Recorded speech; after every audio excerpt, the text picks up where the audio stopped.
So in the last class we were discussing about optimality conditions related to optimization problems. For example, we took this optimization problem to minimize a function f of x subject to some inequality constants gix less than equal to 0 and I in some index set, suppose m from 1 to m, and also we have some set constants, and this is, we assume that this functions are convex. So we assume that this f and gi are convex functions, are convex, and the set omega, which is a subset of Rn, is also a convex set. Convex set. So under these conditions, this is actually a convex optimization problem, right? So we may consider the linear programming problem to be a special case of a convex optimization problem, because if fx is a linear function,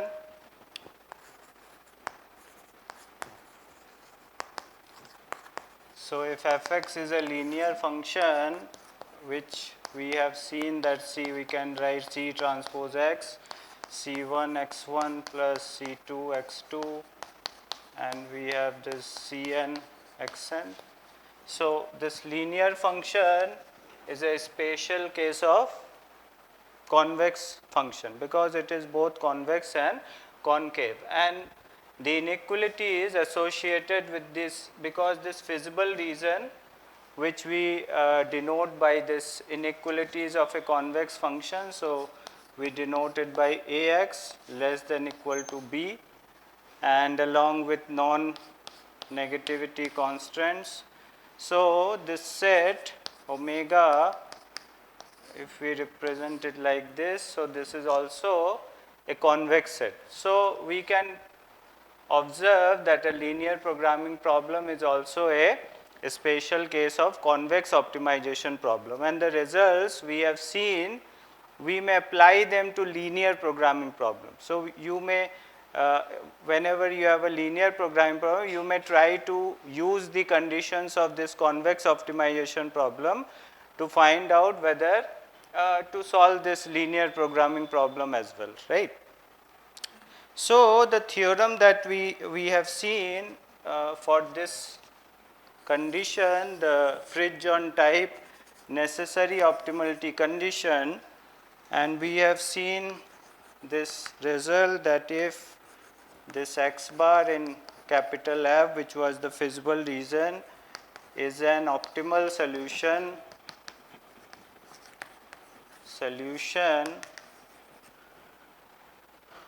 of this objective function over the feasible reason F, then there exists this multipliers. So we have seen that this lambda naught, lambda 1 and lambda m, and not all 0, right? Such that this condition that we were talking about, the Fridtjohn type necessary optimality condition, that 0 belongs to this lambda naught f of x bar plus we have this subdifferential of f of x bar, and then lambda I subdifferential of gi at x bar, I belongs to m, and then we have the normal cone to f at omega at x bar, right? And along with this, we have this complementarity conditions gi x bar is equal to 0 for every I in M. So, this was the Fridtjohn type necessary optimality condition, and why so here we are taking an optimal solution, and since we are dealing with convex optimization problems, and we know that for convex optimization problem every local minima is a global minima. So, therefore, we are taking an optimal solution, which means a global optimal solution, right. But if here in the case, if we do not have convex optimization problems, inequalities are not convex or the function is not convex, then we can treat it as a necessary condition for the non-convex optimization problem, and in that case the converse may not be true, and in place of an optimal solution we will talk about a local optimal solution. Okay. So, but right now we are dealing with this convex optimization problem, that is why we are talking about an optimal solution. So, now the problem with this condition is that this lambda naught, it is possible that this lambda naught is equal to 0. And if this lambda naught is equal to 0, then what happened? Then this term will become 0. And if this term becomes 0, then irrespective of the objective function, this 0 will belong to the this type of the feasible region only. That is, the effect of the objective function will vanish from this statement. So, that is why we need some extra conditions so that this lambda naught is not equal to 0, and these extra conditions are known as constraint qualifications.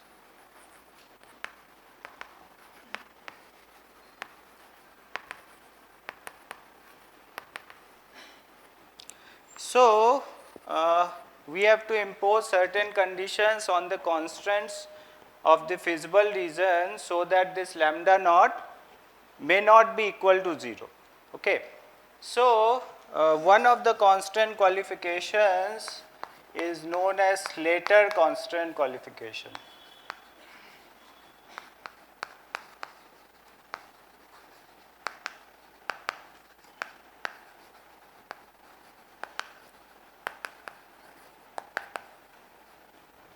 Right. So, we can also write it like CQ, constraint qualification. So, we say that the Slater constraint qualification is satisfied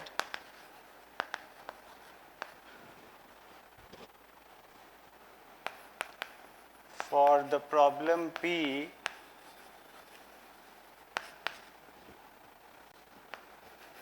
if and only if there exists some x in omega such that this gi of x is strictly less than 0 for every I in M, right. So, other than this x bar, if there exists certain x in the feasible region, so this is this set constraint. So, we have some point in this set constraint such that this gi of x is less than equal to 0, that is, it is not on the boundary. So, it is inside the boundary. So, if this conditions happens, then we will see in the next result that this lambda naught will not be equal to 0.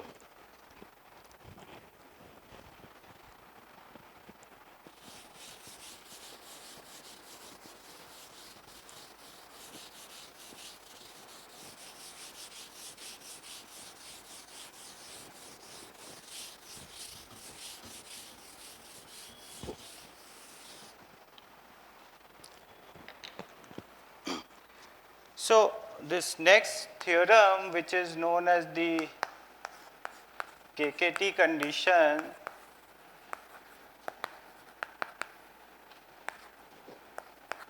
which tells that assume that Slater's constant qualification is satisfied for the problem P, which is the convex optimization problem, then this x bar in F is an optimal solution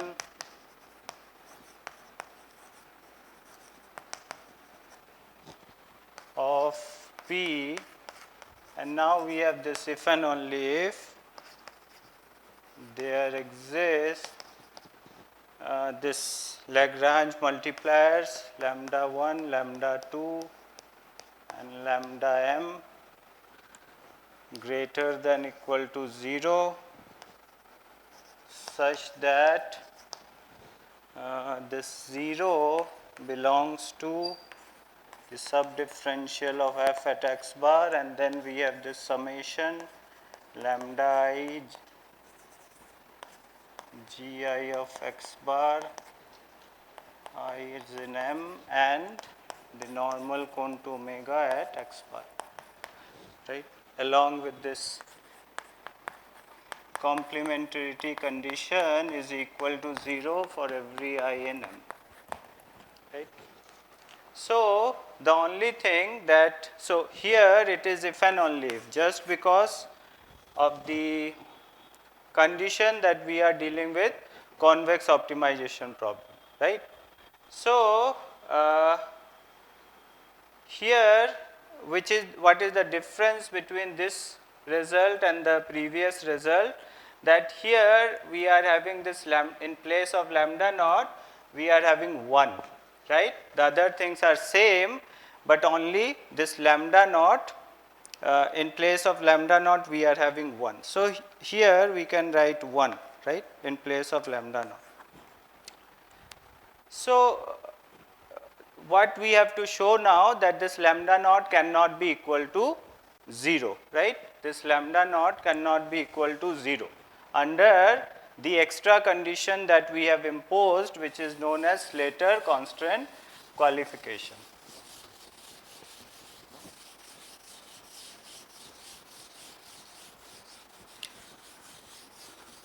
So, we prove it by contradiction, right. So, we assume that, so what we have to show, that we have to show that lambda naught is not equal to 0, right. So, suppose, but then we suppose to the contrary that this lambda naught is equal to 0, right. So, if this lambda naught is equal to 0, then what will happen? Then, see, if this lambda naught is equal to 0 from this condition, right, from this condition, because all the other conditions are same except the one, Slater constant qualification. So, what will happen? This 0 will belong to this set, right. So, we can write that 0 belongs to this summation I in m, where lambda I g I x bar plus normal cone to omega at x bar, right. 0 belongs to this. So, it means that there will be some elements in the subdifferential of gi at x bar and some element in this normal cone, so that this combination will give you 0, right. That is, there exist some elements in gi, so we call it vi, in partial subdifferential of gi at x bar I in m, and some element say omega in normal cone such that this combination will give you, this is equal to summation lambda I gi lambda I vi I is in m plus omega. Okay. Along with this, lambda is greater than equal to 0 and lambda I gi of x bar is equal to 0 for every I in m. Okay. This is from Fridtjohn condition, and we are assuming that this lambda naught is equal to 0. So now if we try to prove that, I mean this case is not possible, then we have to use this later constraint qualification. Or in other words, under Slater constraint qualification, this case cannot hold. So if there is some u in omega which satisfies Slater's condition, then, so what we can write, this 0 u minus x bar. So in the feasible region we are taking a certain u, suppose this is the feasible region, or I should make a convex feasible region, or like this, and then it cannot be on this boundary, so there will be some point u which will satisfy the Slater constraint qualification.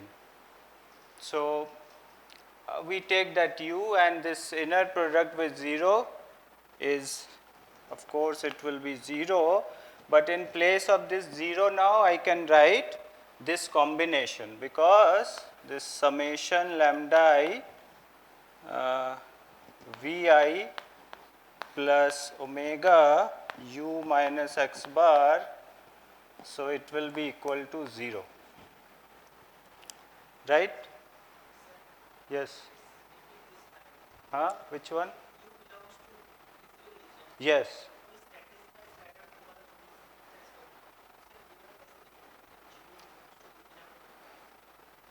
This is any u, okay, but this 0, we are, if you take inner product with 0, it will be 0, right?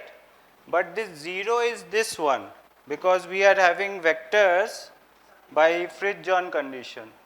So we are having elements in the subdifferential of gi and in the normal cone such that this combination is equal to 0. So in place of 0, I am just writing this number, or you can write it like this. 0 is equal to this, which is it clear now? Okay. So this 0 can be, so in this element is important u, because in place of 0 you can take any element that is immaterial, but now this element will play an important role because it is the point which satisfies the Slater constraint qualification, right? So this can be written as 0 is summation. Now this we can, being an inner product, we can write it like lambda I inner product of vi u minus x bar and this omega u minus x bar, right? I is in m. Now what is vi? So we know that vi belongs to the subdifferential of gi at x bar. So we can apply the since Vi belongs to the subdifferential of Gi at x bar, so what we can write? Vi belongs to subdifferential of Gi at x bar, that tells that this is Gi of x minus Gi of x bar is greater than equal to Vi x minus x bar, right? For every I in M. So, in place of this Vi x minus x bar, now x is any number, but now we are taking this u. So, this is u minus x bar. So, this value is less than, this value is actually less than or equal to Gix minus Gix bar, that is Giu minus Gix bar. So, this is true. So, this is less than or equal to Giu minus Gix bar, right. But what is lambda I? Lambda I is greater than equal to 0. So, if we multiply with lambda I, this product will also be less than equal to lambda I Giu minus Gix bar. So, we can write it less than equal to I in M lambda I Giu minus Gix bar, right. Okay. And we have this omega u minus x bar. Now, what is this Gi of x bar? I mean, if we talk about all the points which are active, if we talk about all the points which are active, if we multiply with lambda I into Gix bar, this is going to be 0 due to the Fridtjohn condition. So, we will remain with this lambda I Giu. So, this is actually equal to summation I in M lambda I Giu plus omega u minus x bar, right. So, what is now, okay. So, what is Giu? This Giu, because of the fact that we have assumed in the Fridtjohn condition that all the multipliers cannot be equal to 0, right. So, and we have assumed one multiplier lambda naught to be equal to 0. So, the remaining multipliers lambda I to all this, because Giu is less than 0 for every I, and we have lambda i's which are greater than equal to 0. So, we have G1 u and maybe G m u and associated we have lambda 1, lambda m, but all of them cannot be, this is strictly positive and all of them cannot be equal to 0 simultaneously. So, there will be at least one lambda I which is strictly greater than 0, right. So, the product with that lambda I with Gi will be strictly greater than 0. So, this term is actually strictly greater than 0. Is it clear? Less than 0. Less than 0, right.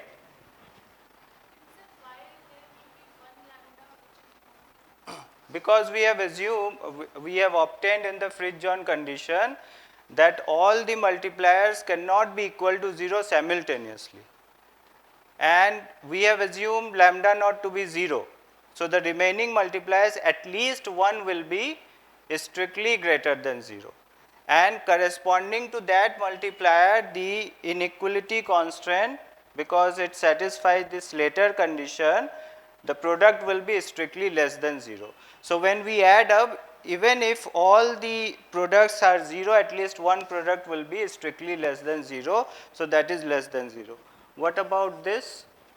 This can be less than equal to 0 by the definition of the normal cone, right.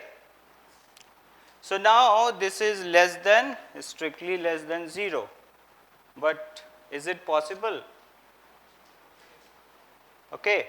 So if someone wants to prove that 0 is less than 0, this is the way to show that, right? But this is not possible. So we arrive at a contradiction thanks to this Slater's constraint qualification. Okay, and that is why this lambda naught cannot be equal to 0. So when this lambda naught is not equal to 0, we can rearrange the multipliers. We can always rearrange the multipliers from the Fridtjohn condition or divide it by lambda naught. So which is a contradiction, right? Which is a contradiction. And due to this contradiction, we have this lambda naught is greater than 0 because it is greater than equal to 0, but it cannot be equal to 0. Now we can rearrange, right? So all the multipliers like lambda naught, so we can do this setting or whatever you want.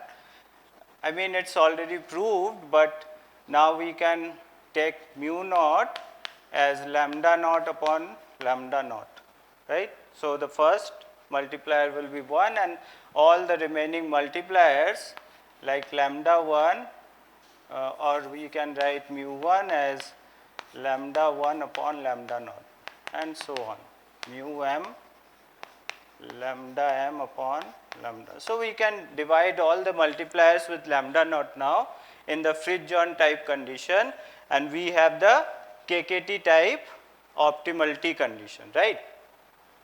So this is one way we have proved that this holds when this is an optimal solution, that this will be the case, that we have this condition. Now the other way, because of the convexity of the function, right? So we assume, so what is the other way? We assume that there exist multipliers such that this condition is satisfied, and then we have to show that at that point.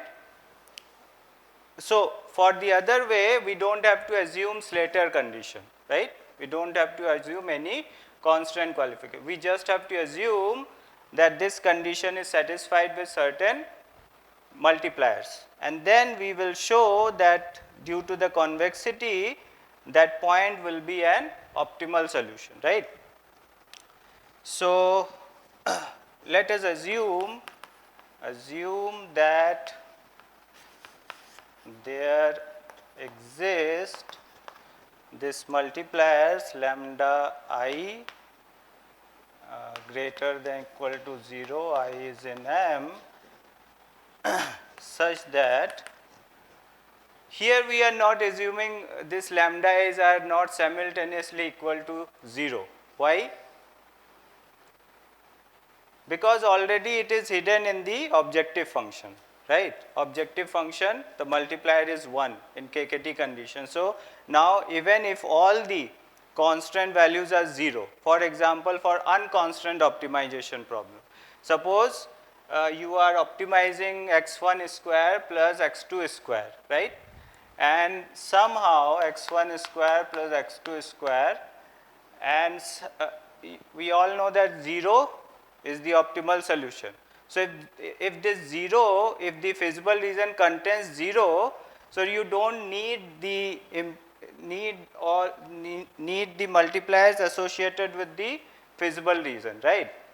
If all of them, even all of them are equal to 0, that makes no difference.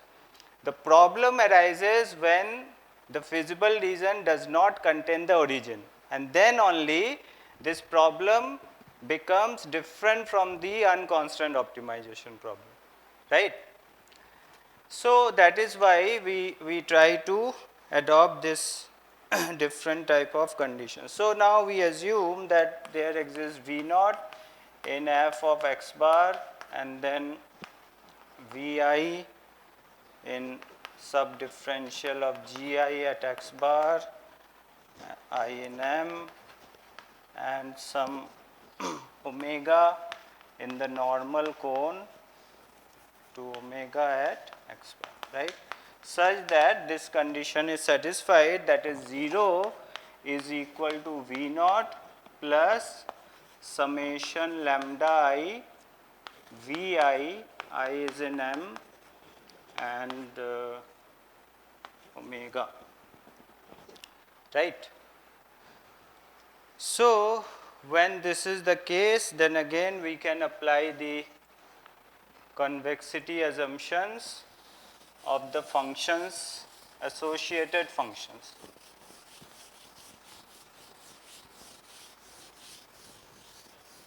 So, for the previous case, you don't require any convexity assumption, right. The previous part that we have proved, we don't require any convexity assumption, right. But the only thing is that we have to replace the optimal solution by a local optimal solution, because we don't know whether that optimal, if it is a optimal solution, that then it will be a local optimal solution always, but it may not be a global optimal solution. So, we replace it by a local optimal solution if the case is not convex, otherwise it is identical, right. Then we have this, again we can write 0 is equal to 0 x minus x bar, and in place of this 0 we can replace it by V naught plus summation lambda I Vi, I is in m, and omega and x minus x bar, right. And again we can rearrange these terms, V naught x minus x bar, and this is summation lambda I Vi x minus x bar, I is in m, and omega x minus x bar, right. Now it's time to use the convexity of the function. So again this Vi x minus x bar associated with the subdifferential of Gi, right. So this term will be what? This will be less than equal to Gix minus Gix bar. So we can, and same for this thing. So we can write this is less than equal to f of x minus f of x bar plus this summation lambda I Gix minus Gix bar I in m, and we have this omega. So omega x minus x bar.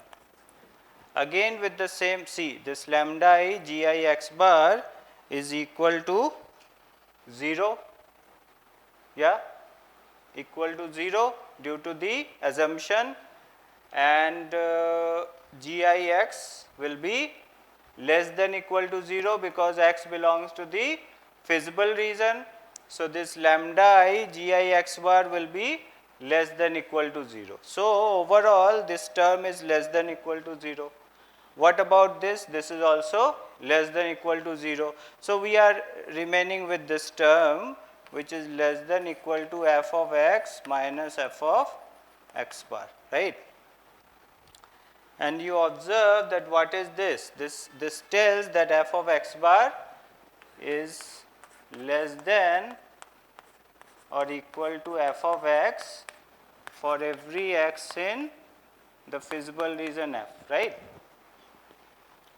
which tells that x bar is an global optimal solution of the given optimization problem.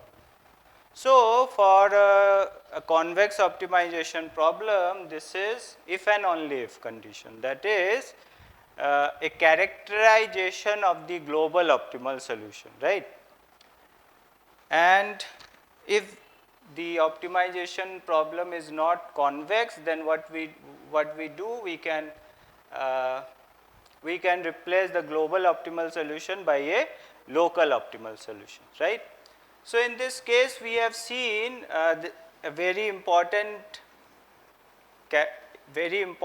property of constraint qualifications, which is very useful, very important, because due to that constraint qualification we can avoid that the multipliers associated with the objective function is not equal to 0, right.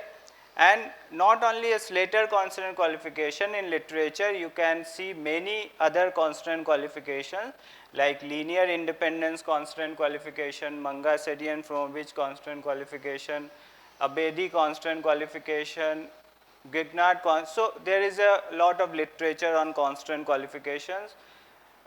So let us try to see another constraint qualification for this. Is it done? Okay. So for a special case of this problem, which we are going to take as a differentiable functions, right. So suppose these functions are differentiable, then what will happen? So in place of yeah.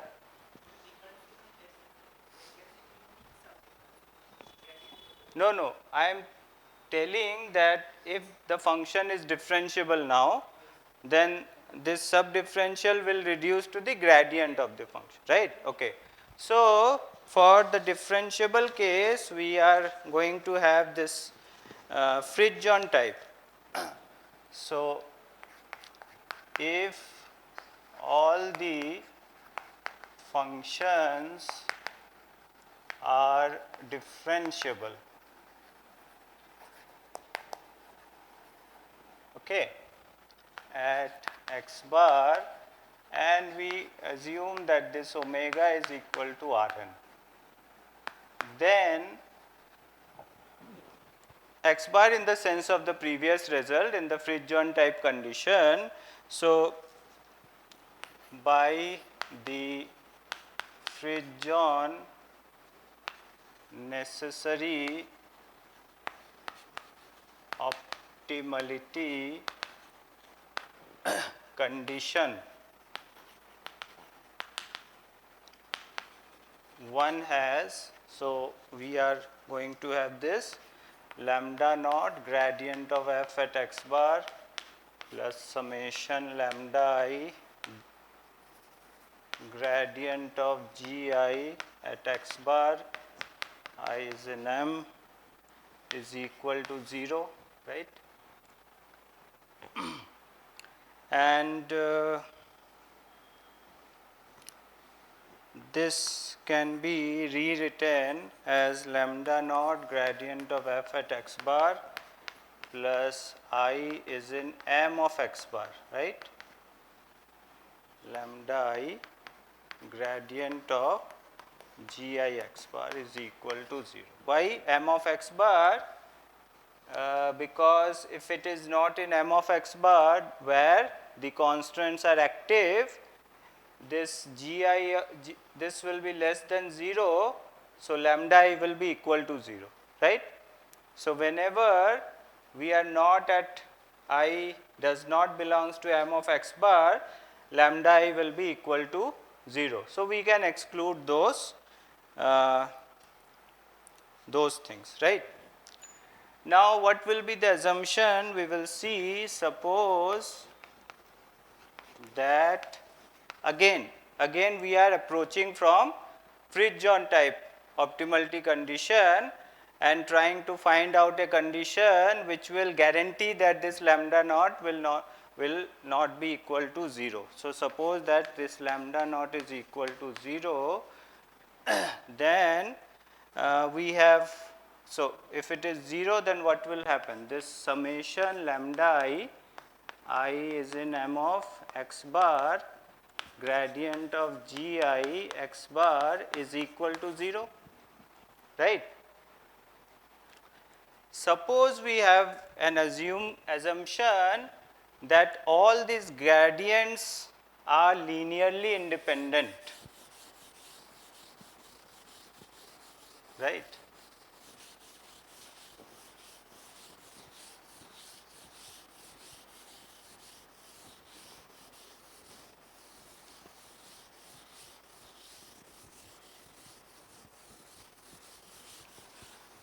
So, suppose these gradients are associated with these active constants are linearly independent.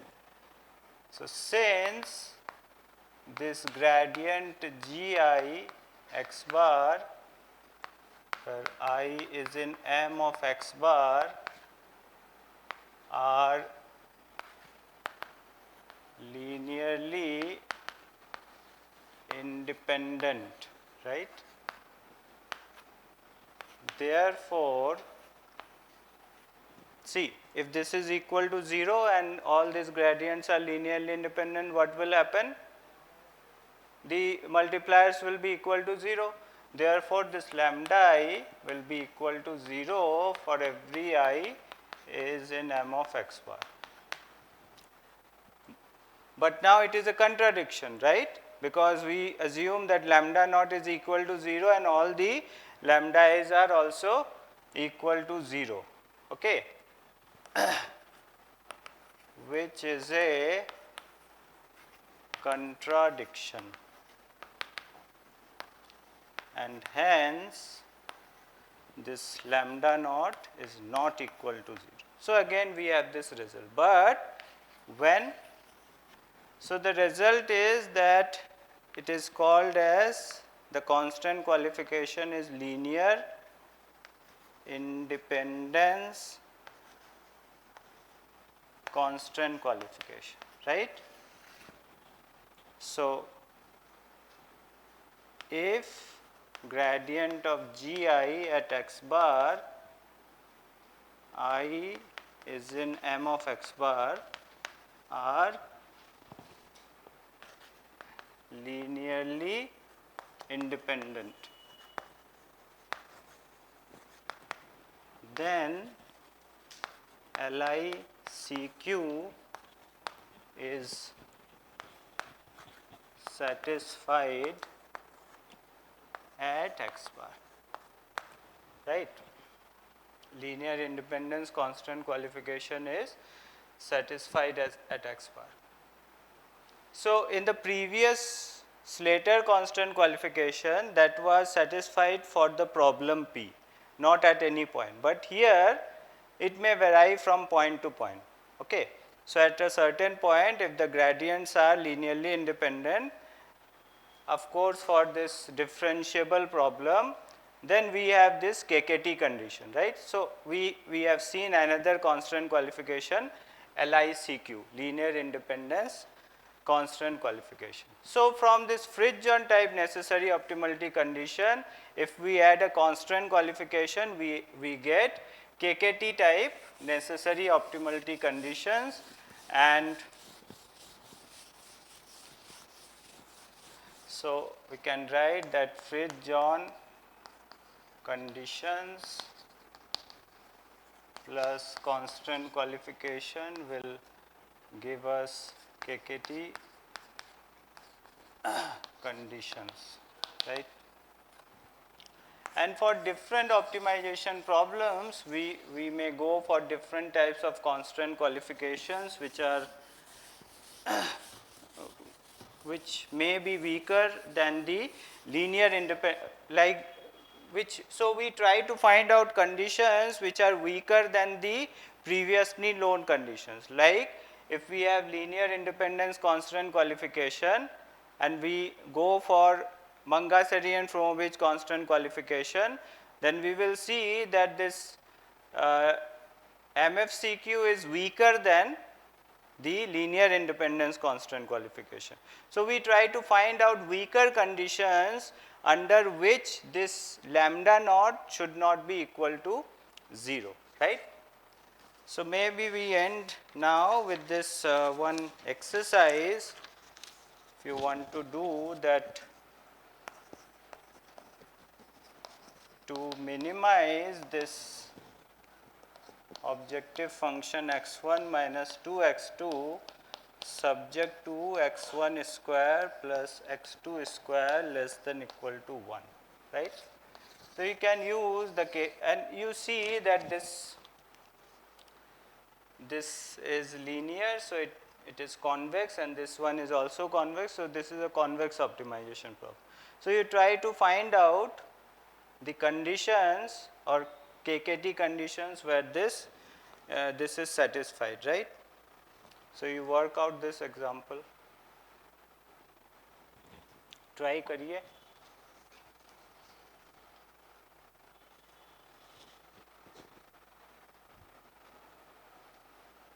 So here f of x is equal to minus x1 minus 2 x2, and so we have only one constant, so we can write g1x is x1 square plus x2 square minus 1 less than equal to 0. Okay. And Professor Ligaj has explained many in consumer theory. He has used this KKT conditions for the differentiable case and try to find out how that KKT condition works. So this KKT condition is very important to find out the optimal solutions of this, of different types of optimization problems in different fields.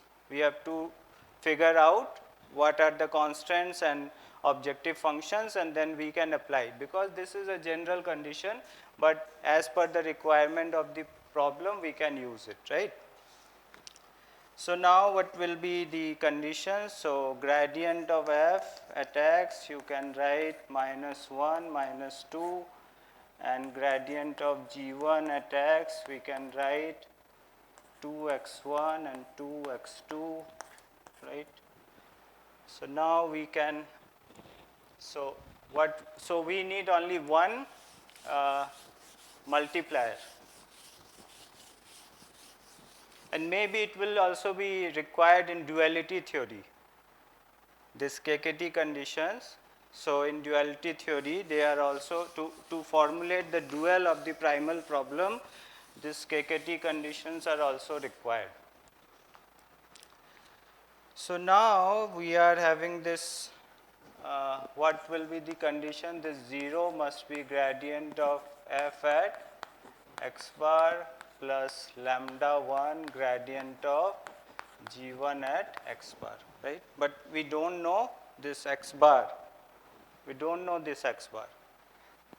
And then we can write this 0 is equal to, you have minus 1 minus 2 and lambda 1 g1 x bar 2 x1 and 2 x2, maybe x bar, and then along with this we have lambda 1 g1 at x bar is equal to 0, it must also be equal to 0, and this lambda 1 is greater than equal to 0. So these are the conditions that we have to observe to find out the values of x1 bar and x2 bar. So that will give you the first one, minus 1 plus lambda 1 2 x1 bar is equal to 0, and minus 2 plus lambda 1 2 x2 bar is equal to 0, right? And this lambda 1 is greater than equal to 0. And what is g1? g1 x bar is x1 square plus x2 square, x1 bar square plus x2 bar square minus 1 is equal to 0, right? Now what are the possibilities of lambda 1? Lambda 1 has two possibilities, right? If you increase this number, then the possibilities will increase, right? But now for the simplest case we have only two possibilities. If lambda 1 is equal to 0, then what will happen?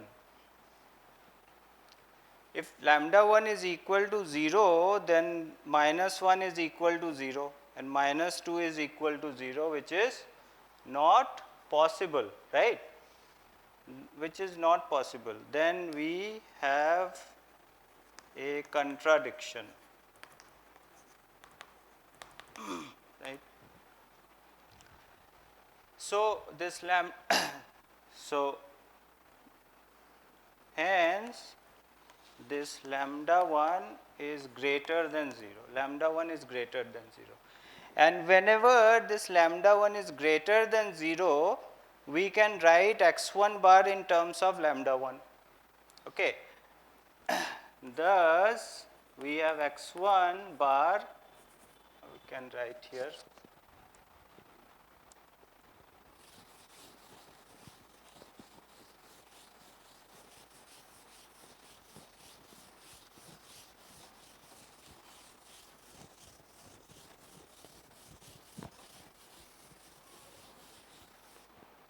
So, then this x1 bar can be written as 1 upon 2 lambda 1. 1 upon, sorry, is it? Yes, 1 upon 2 lambda 1. 2 lambda 1 and x2 bar is equal to 2 upon 2 lambda 1. Huh? 1 by lambda 1, right? So, we have values of x1 bar and x2 bar in terms of lambda 1, and then this can be applied here. Why? Because lambda 1 is greater than 0. See, all these conditions are to be used to find out a possible value of the point where these conditions are satisfied. But that point may not be an optimal solution, even if it satisfies the KKT condition for a non-convex optimization problem. For a convex optimization problem, it is equivalent. But yes, KKT point, but that will help us to screen out the feasible reason, like we do in linear programming problem. So, in linear programming problem, the instrumental condition is that every optimal solution, if there exists an optimal solution, then there exists a basic optimal solution, right? So, that basic feasible solutions are instrumental in linear programming problem, and these KKT conditions are equivalent to non-linear optimization problems, because it helps us to screen out the feasible reason to find out the optimal solutions, right. So, now we can use this also, lambda 1 is greater than 0. So, you can apply this result, x1 bar square plus x2 bar square minus 1 should be equal to 0, and then you can apply this. This is 1 upon 2 lambda 1 square plus 1 upon lambda 1 square equal to 0, right. So, what is the value of lambda 1? Root 5 by 2. So, lambda 1 is root 5 by 2. So, if it is root 5 by 2, you have the values of x1 bar and x2 bar. So, that gives you x1 bar as